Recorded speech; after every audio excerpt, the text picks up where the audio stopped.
Emmanuel Macron will leave France plagued by accelerating deindustrialization, destabilized by a record unemployment rate and crushed by abysmal debt, Marine Le Pen has told Across Europe. The coronavirus pandemic forced one of the most intense periods of state intervention seen in decades.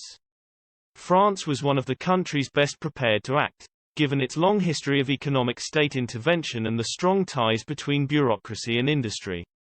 However, the country's national debt is now expected to reach unprecedented levels this year. A jaw-dropping map put together by the International Monetary Fund, IMF, shows that as of 2021, French government debt reached an equivalent of 115.2% of French GDP.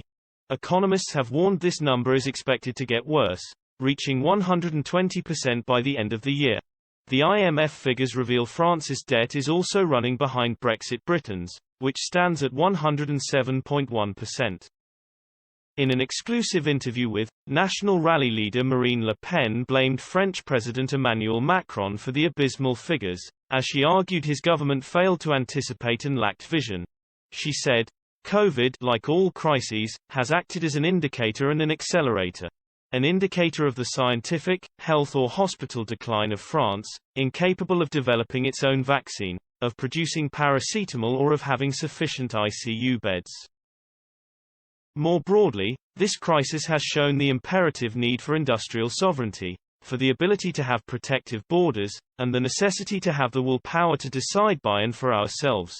This crisis has revealed the limits of the Macron government decisions, the incapacity to anticipate and the lack of vision.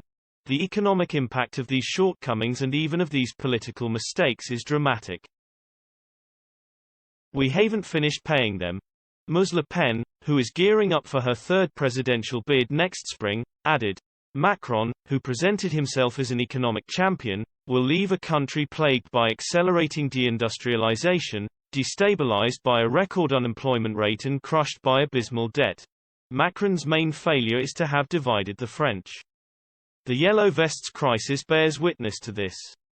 I want to unite them in a great collective project that will be implemented by a government of national union." The French president said the additional COVID debt would be corralled in a separate account and paid down over the very long term. However, while financing debt is not a problem for France, the burden and high pre-crisis levels of public spending do narrow Mr. Macron's scope for maneuver. European affairs journalist Paul Taylor wrote in his piece for Politico, "Whatever path he chooses will be the result of difficult economic choices.